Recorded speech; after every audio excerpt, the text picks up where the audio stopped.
जय हिंद।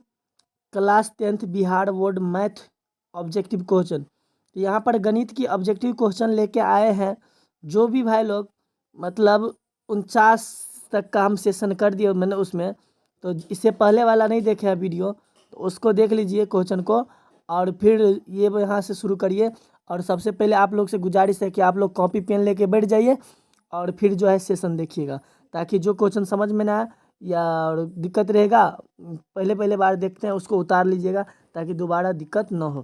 तो यहाँ पर दिया है 50 नंबर क्वेश्चन। निम्नलिखित में कौन द्विघातीय बहुपद है जिसके शून्य का मतलब 0 और 5 है? तो द्विघातीय बहुपद का फॉर्मूला होता है, क्या होता है? X square minus alpha plus beta into में लगा देना एक्स और प्लस अल्फा इंटू बीटा, ये होता है द्विघातीय बहुपद का फॉर्मूला। तो चलिए आगे देखते हैं। देखिए 0 को अल्फा मान लीजिए, आप 5 को बीटा मानिए, क्योंकि यहाँ पर न तो शून्य का योग दिया है न गुणनफल। तो 0 को अल्फा और 5 को बीटा मान लेंगे। तो एक्स स्क्वायर हो गया माइनस अल्फा का मान 0 प्लस बीटा का मान 5 इंटू में एक्स प्लस अल्फा का मान फिर 0 और गुना में बीटा का मान 5। अब बीटा का मान 5 हो गया। कैलकुलेशन करने के बाद आपको आ जाएगा x square minus 5x plus 0, ये हो जाएगा। 0 को आप सीधा क्या करिए, हटा दीजिए। 0 को हटाइएगा तो आएगा एक्स स्क्वायर माइनस 5x। तो देख लीजिए आप ऑप्शन मिला के मिलता है तो लगा दीजिए ऑप्शन। तो देखिए यहाँ पर करेक्ट आंसर है ऑप्शन नंबर बी आपका करेक्ट आंसर। चलिए आगे देखते हैं 51 नंबर क्वेश्चन। तो 51 नंबर जो क्वेश्चन कहता क्या है कि बहुपद 3x square plus 8x plus 10 का घात होगा, कौन होगा? तो देखिए यहाँ पर 3x स्क्वायर है, 3 के x के पावर में 2 दिया है, यहाँ पर तो 2 दिया है, इसीलिए जो है यहाँ पर घात बराबर हो गया ऑप्शन नंबर बी, मतलब 2 हो गया। चलिए अब यहाँ पर दिया है दो चर वाले रैखिक समीकरण। तो दो चर वाले रैखिक समीकरण आप लोग जरूर पढ़े होंगे, और ये मिशन है 2024 की। तो इससे सभी आदमी सेशन से जुड़ जाइए ताकि आपकी रिजल्ट अच्छी हो सके, आपका भविष्य उज्जवल हो सके। तो देखिए यहाँ पर जो दिया है पहला क्वेश्चन, दो चर रैखिक वाले रैखिक समीकरण। दो चर रैखिक समीकरण का मतलब होता है, चर किसको कहते थे? एक्स वाई को चर कहते हैं, मतलब ABCD एक्स वाई को चर कहते हैं जिसका मान बदलता है। अचर किसको कहते हैं? 1 2 3 गिनती की संख्या को अचर कहते हैं। तो यहाँ पर हमको चर की जानकारी देना है। तो चलिए दो चर वाले रैखिक समीकरण पहला क्वेश्चन दिया है 3x माइनस 2y बराबर 12, यहाँ पर पहला क्वेश्चन। उसके बाद दिया 4x माइनस 5y बराबर 6 हो, तो यहाँ पर x और y का मान निकालना है। तो इसको आपको ग्राफीय विधि से बताना है। ग्राफीय विधि से बनाइएगा, दोनों का वैल्यू निकालिएगा, फिर जहाँ पर कटेगा वो हो जाएगा एक्स वाई का वैल्यू हो जाएगा यहाँ पर। तो आपको इतना माने कि ग्राफीय विधि से बना के देख लीजिएगा। यहाँ पर ऑप्शन नंबर ए हो जाएगा आंसर।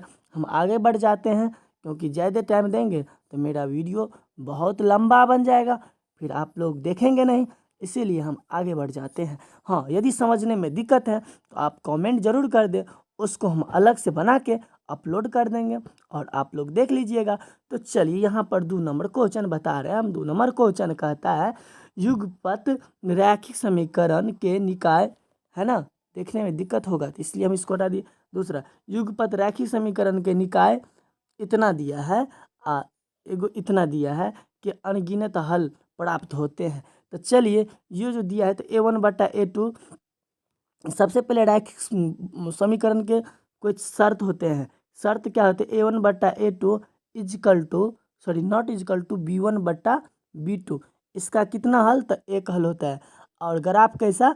तो ग्राफ होता है प्रतिच्छेदी। क्या होता है? ग्राफ प्रतिच्छेदी। चलिए दूसरा हम बता देंगे, होता है A1/A2 equal to B1/B2 is equal to C1/C2। यदि सब का सब बराबर होगा तो इसका कोई हल नहीं होगा, और ग्राफ होगा क्या? तो समांतर। उसके बाद आएगा आपको, ओहो सॉरी, सारा का सारा बराबर था ना, उसका अनगिनत हल होगा। यहाँ पर दिया हमको इसके माध्यम से देखिए इसका कोई हल नहीं होगा, क्योंकि A1/A2 और equal to B1/B2 not equal to C1/C2। इसका कोई हल नहीं, इसका कोई हल नहीं। यहाँ पर कहता है अनगिनत हल किसका होगा, वो ढूंढना है ना। A1/B नंबर देखिए, A1/A2 not equal to B1/B2, इसका एक ही हल होगा, तो ये भी आंसर नहीं होगा। चलिए देखते हैं सी नंबर भी नहीं होगा, क्योंकि कहता है a1/a2 not equal to b1/b2, फिर नॉट इजकल टू c1/c2, तो ये भी आंसर नहीं होगा, इसका भी कोई हल नहीं होगा। तो ऑप्शन नंबर डी हो जाएगा। यदि कोई नहीं होगा तो ऑप्शन नंबर डी हो जाएगा। तो अनगिनत हल का जो शर्त है a1/a2 equal to b1/b2 is equal to c1/c2, और इसका ग्राफ कैसा होगा? संपाती। कैसा? संपाती। आगे देखते हैं क्वेश्चन नंबर, आगे जो 3 नंबर क्वेश्चन आ गया, तो 3 नंबर क्वेश्चन कहता है कि रैखिक समीकरण युग्म 2x - 3y + 2 बराबर 0, 3x - 9y + 5 बराबर 0 के कितने हल होंगे? इसके कितने हल होंगे? इसके लिए आपको शर्त लगाना पड़ेगा। शर्त क्या है? इसको a1 मानिए, इसको b1 मानिए, इसको c1 मानिए, इसको a2 मानिए, इसको b2 मानिए और इसको c2 मानिए। चलिए समझ में आ गया? इसको मानना है, इसको मानना है, इसको 5 को। तो अब शर्त लगाना है। क्या लगाना है? कि इसके कितने हल होंगे, है ना? लगाइए a1/a2 इजकल टू b1 थोड़ा सा बड़ा हो गया, छोटा करके लिख लेते ताकि जगह बचा रहेगा।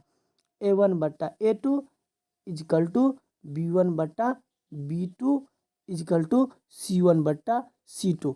अब मान रखते a1 का मान कितना दिया है? a1 का मान 2 दिया है और a2 का मान कितना दिया है? 6 दिया है, बराबर ये। अब देखिए फिर से जो है b1/b2, तो b1 कितना है? तो b1 यहाँ आ गया, b1 हो गया 3, -3 लीजिएगा। अब b2 कितना है? तो b2 हो गया -9, चलिए -9 बराबर c1 हो गया 2 और यहाँ पर, और c2 हो गया 5। तो देखिए 2 एकान 2, 2 तिया 6, माइनस से माइनस 3 एकान 3, 3 दूना 3 एकान 3, 3 तिया 9, तो 1/3 बराबर हो गया, नहीं कटेगा। यहाँ 2/5, यहाँ बराबर नहीं है, यहाँ 3 है, यहाँ 5 है, तो बराबर नहीं तो कट जाएगा, मतलब यहाँ कट जाएगा। इसका कोई हल नहीं। क्या होगा? इसका कोई हल नहीं होगा, कोई हल नहीं। Option number B. चलिए तो आगे देखते हैं। अरे तरीके कैसे हो गया हुआ? तो यहाँ पर 4 नंबर में तो बताइए दिए कि 4 नंबर में दो रैखिक समीकरणों के लेखा चित्र यदि संपाती रेखा है तो उनके कितने हल होंगे? तो संपाती जो होता है, संपाती का मतलब होता है ग्राफ, ये से ये हो गया ना, एक्स अक्ष ये वाई अक्ष। संपाती का मतलब दोनों का दोनों एक के ऊपर होगा, है ना, इसको संपाती कहता है।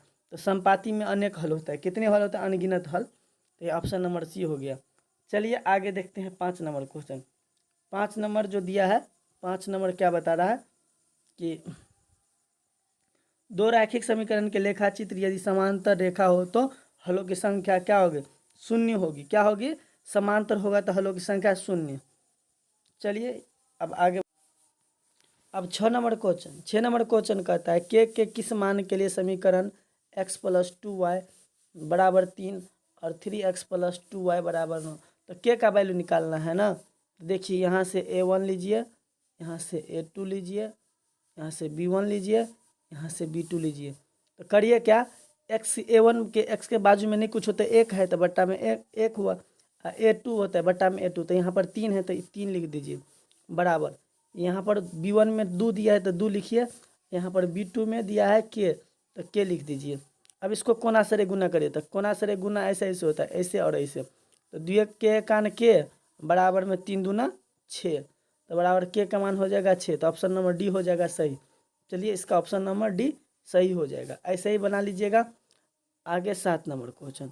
7 नंबर क्वेश्चन में क्या कह रहा है?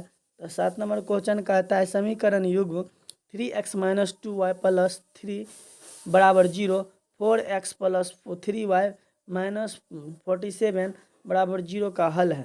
तो हल इसमें ढूंढना है ना, कि किसका क्या हल है, हल ढूंढना है। तो इसको ग्राफी विधि से बनाया जाएगा। तो इसका ऑप्शन हम फिलहाल बता देते हैं, ऑप्शन नंबर सी होगा। जिसको और ज़्यादा जानकारी लेना तो बोल देना, हम ऑब्जेक्ट यानी सब्जेक्टिव टाइप से बना के इसको अपलोड कर देंगे। इसका ऑप्शन हो जाएगा सी। 8 नंबर क्वेश्चन। 8 नंबर में कहता है यदि युग्म समीकरण 2x + 4y बराबर 3 और 12 की y + 6 बराबर 6 का हल। तो यहाँ पर पहले ठीक करना होगा, थोड़ा सा मिसप्रिंट टाइप का लग रहा है। तो 2x दिया है ना, तो पहले 2x + 4y बराबर में 3। इधर जो दिया है पहले 12y दे दिया, तो इसको पीछे करिए, पहले लिखिए 6x अब प्लस में 12y, समझ गए, और बराबर में 6। अब हुआ सेट। अब x वाला पहले, y वाला 6 है इधर। तो चलिए अब उतना फार्मूला नहीं याद करना है, A1/A2।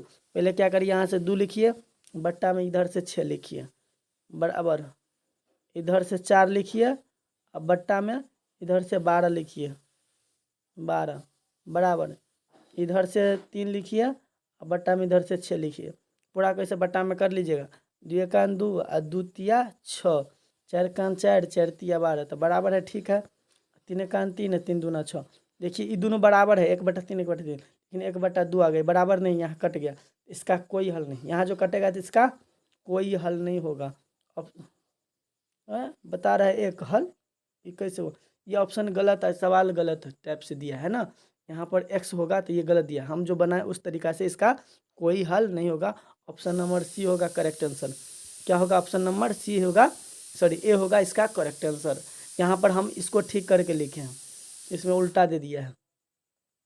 चलिए तो 9 नंबर क्वेश्चन हम बता रहे हैं। 9 नंबर क्वेश्चन क्या होगा कि के को किस मान के लिए समीकरण x + 2y = 7 तथा 2x + ky = 14 संपाती होगा। तो किस मान के लिए, के किस मान के लिए, तो के का मान निकालना अभी सिखाए थे ना। क्या करिए, इधर नहीं कुछ हो तो 1 लिखिए, और यहाँ पर 2 है तो 2 लिख दीजिए बट्टा में, बराबर इधर 2 है तो 2 लिखिए बट्टा में बराबर में, और इधर के है तो के लिखिए। कोना कोनी गुना करिए, कोना कोनी गुना करिएगा तो के कान के और 2 दूना 4, तो बराबर में 4। के का मान कितना आएगा, तो 4 आएगा। तो इस प्रकार से ऑप्शन नंबर सी करेक्ट हो जाएगा। ऐसे ही बना लीजिएगा दनादन, यानी ऑब्जेक्टिव है तो स्पीड में बनाना पड़ेगा तब ना जल्दी बनेगा। तो ऑब्जेक्टिव में टाइम लगा दीजिएगा तो सब्जेक्टिव कब सीखिएगा, बनाइएगा। इसलिए जो है जल्दी मैंने बनाना भी सीखिए। इसलिए तो कहते हैं कॉपी पेन रखिए, ट्रिक उतार लेना है ढंग से। देखिए 10 नंबर, समीकरण निकाय इतना बराबर 0 और इतना बराबर 0 का आलेख 2 सरल रेखाएं हैं। जो क्या होगा, 2 सरल माने है तो उसका आलेख कैसा होगा, तो आलेख चेक करने के लिए A1/2। तो देखिए यहाँ पर करिएगा 6 बट्टा इधर से 3 लीजिए, 3 बराबर में -2 बट्टा -2 है, इधर से -2 लेना है, इधर से y का मान नहीं कुछ हो तो -1 लीजिए, बराबर इधर से 9 और इधर से बट्टा 12 ले लिए। तो 3 एकान 3 और 3 दूना 6 और 1/2 तो मिल गया, माइनस से माइनस कट गया, तो दोनों बराबरे हो गए। देखिए 3 तिया 9 और 3 चौका 12, 3/4 आया, मैचे नहीं करेगा। 2/1 2/1 बराबर है, लेकिन ये बराबर नहीं है, तो हो गया A1/A2 = B1/B2 नॉट = C1/C2। इसका कोई हल नहीं होता है, इसका कोई हल नहीं होता, उसका ग्राफ समांतर होता है, समझ गया। 2 सरल रेखाएं, तो जो का आलेख 2 सरल रेखाएं हैं, तो इसका जो है क्या पूछ रहा है, इनमें कोई हल नहीं, इनमें से कोई नहीं। संपाती समांतर केवल एक बिंदु पर प्रतिच्छेद करते हैं, इसका ग्राफ हो जाएगा समांतर हो जाएगा। क्या हो जाएगा, ग्राफ समांतर। देखिए इसमें बहुत सारे आंसर गलत दिया रहता है, इसलिए हम अपने हिसाब से बताते हैं और थ्योरी के साथ बताते हैं। तो आप लोग गौर से देखते रहिए और कॉपी में भी उतार लीजिए। 11 का दिया है, के किस मान के लिए समीकरण 3x - y = -8 और 6x - ky = -16 तो संपाती होता है। फिर से के का मान निकालें, तरीका बताइए दिए हैं, इसको बनाकर आप लोग जो कमेंट में लिख दीजिए, समझिए, कमेंट में आंसर करिए इसका 11 का, फिर बताएंगे हम। 12 दिया है, फिर 12 दिया है, 12 में कहता है के किस मान के लिए निम्नलिखित समीकरण निकाय का कोई हल नहीं होगा, है ना। समीकरण यहाँ दिया है, तो समीकरण यहाँ दिया है, इसको भी बना के दिखा देते हैं हम, तो बार बार वही क्वेश्चन दे। देखिए यहाँ पर नहीं कुछ तो 1, यहाँ 5, 1/5 बराबर, यहाँ 2 और यहाँ पर के हो गया। तो देखिए क्या होगा, कोई हल नहीं होगा। तो देखिए कोना कोनी गुणा करेंगे तो के कान के बराबर, इसको गुना करें 5 दूना 10, तो यहाँ पर हो जाएगा के बराबर 10, के बराबर 10। तो option number A correct answer. तुरंत ही तो के का मान निकल जाता है। आपको 11 नंबर बना के कमेंट करना है, ये आप लोग के लिए हुआ। 13 नंबर क्वेश्चन, यदि 3x - 5y = 0, non-x 15y + 15y = 0 तो x y के मान होंगे। x y का मान निकालना है, इसके लिए ग्राफ विधि वही वाला वैल्यू, तो यहाँ पर ऑप्शन नंबर बी हो जाएगा फिलहाल। क्या हो जाएगा? Option number B is the correct answer. 14 number question, 14 number question जो देखना है, चलिए देखते हैं। ओहो थोड़ा सा ऊपर भाग गया। हाँ 14 नंबर आ गया। देखिए ए का मान जिसके लिए समीकरण निकाय इतना बराबर इतना, इतना बराबर इतना तक कोई हल नहीं होगा। ए का मान निकालना है यहाँ पर, तो कोई बात नहीं, यहाँ ए है तो पहले ए लिखिए, इस वाला समीकरण में पहले 2 है तो पहले 2 लिखिए बराबर, यहाँ 10 है तो पहले 10 लिखिए, और यहाँ 5 है तो 5 लिखिए। चलिए कोना कोने गुना कर देते हैं। कोना कोनी गुना करेंगे तो 5 गुने ए बराबर, एकरा कोना कोनी गुना करेंगे तो हो जाएगा 10 दूना 20। तो इसीलिए ए बराबर 20, और गुना में तो बट्टा में 5, 5 का 5, 5 चौका 20। तो ए का मान कितना आ गया? 4 आ गया। ए का मान क्या आ गया? तो 4 यहाँ पर। चलिए तो option number D is the correct answer, 4 होगा इसका आंसर। आगे बढ़ते हैं। आगे दिया है 15 नंबर क्वेश्चन। 15 नंबर क्वेश्चन में क्या कहता है कि के किस मान के लिए समीकरण युग्म इतना इतना का ये होगा। तो देखिए के किस मान के लिए समीकरण युग्म x-2, तो इसको बना के दिखाते हैं। यहाँ पर नहीं कुछ होते 1 और बट्टा में यहाँ 3 बराबर, यहाँ -2 और यहाँ के। चलिए गुना करेंगे कोना कोनी, तो के कन के बराबर 3 दूना 6 -6, तो यहाँ पर आ गया -6। तो -6 जो है नहीं यहाँ पर रहेगा, तब ये हो जाएगा इसका एक अद्वितीय हल होगा। के बराबर 6 नहीं होगा तो एक अद्वितीय हल होगा। ये क्वेश्चन बिहार बोर्ड में पूछा गया है, इसीलिए जी इसको बढ़िया से उतार लीजिए और याद कर लीजिए। तो ऑप्शन नंबर जो है बी हो जाएगा करेक्ट आंसर। चलिए 16 नंबर क्वेश्चन देखते हैं। 16 नंबर क्वेश्चन क्या कह रहा है? 16 नंबर क्वेश्चन में कहता है रैखिक बहुपद के शून्यकों की संख्या कितना हो। तो रैखिक बहुपद का व्यापक रूप होता है ए एक्स प्लस बी। तो यहाँ घात में क्या है? नहीं कुछ होता है, एक शून्य की संख्या अल्फा यानी 1 होता है। क्या होता है? 1। रैखिक बहुपद के शून्य की संख्या 1, द्विघातीय बहुपद के 2, अतिघातीय बहुपद के 3। 17 नंबर क्वेश्चन, निम्नलिखित में 2x - y - 3 बराबर 0 एवं 12x + 7y - 5 बराबर 0 के आलेख किस प्रकार की सरल रेखाएं होगी? किस प्रकार की सरल रेखा होगी? इसको निकालना है। यहाँ से 2 लिखिए, यहाँ से 12 लिखिए बट्टा में बराबर, नहीं कुछ तो -1 लिखिए, यहाँ पर 7 लिखिए। लिख दिए। देखिए बराबर है, दोनों बराबर नहीं है, तो यही कट गया, यही कट गया। तो इसका एक हल होगा और ग्राफ जो है प्रतिच्छेदी होगा। क्या होगा? ग्राफ प्रतिच्छेदी। Option number C is the correct answer. चलिए मैच कर गया। 18 नंबर क्वेश्चन, 18 नंबर क्वेश्चन, निम्नलिखित रैखिक समीकरण में से किस समीकरण युग्म का अद्वितीय हल संभव है?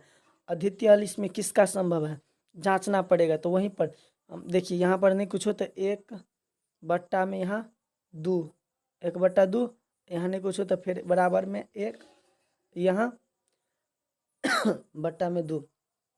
ये बराबर है तो ई नहीं होगा, इसका अद्वितीय हल नहीं होगा। दूसरा ऑप्शन को चेक करिए, बी नंबर का, ये नहीं होगा। बी नंबर को चेक करेंगे तो यहाँ पर 1 और यहाँ पर 3 बट्टा में 3 बराबर, यहाँ पर भी -1, यहाँ पर भी -3, तो माइनस से माइनस कट गया तो बराबर 1/3, ये भी नहीं होगा। चलिए अब जो चेक करेंगे, ये भी नहीं हुआ, ये भी नहीं हुआ। सी नंबर चेक करेंगे। देखिए यहाँ 2, पहले 2 बट्टा में यहाँ 4 बराबर, यहाँ नहीं कुछ होता 1, यहाँ बट्टा में -2, समझ गया। यहाँ 2 बट्टा में 4, यहाँ 1 तो बट्टा में इधर -2, और इसमें तो माइनस था नहीं, 2 1 2, 2 दूना 4, 1/2 1/2 हुआ, लेकिन यहाँ माइनस आ गया तो बराबर नहीं होता, यही कट गया। तो ऑप्शन नंबर सी होगा करेक्ट आंसर। क्या हो जाएगा? Option number C correct answer हो जाएगा। ऑप्शन डी आप लोग चेक कर लीजिएगा ऐसे ही। बस इतना याद रखना है, एक अद्वितीय हल का सूत्र होता है, शर्त होता है A1/A2 और नॉट इजकल टू B1/B2। आपको ये सेशन अच्छा लगे तो लाइक शेयर अपने दोस्तों लोग को, जो भी 10वां में है उसको कर दीजिए, ताकि हमारा जो भी मोटिवेशन है बना रहेगा और अच्छी से अच्छी वीडियो लेके आएंगे। धन्यवाद।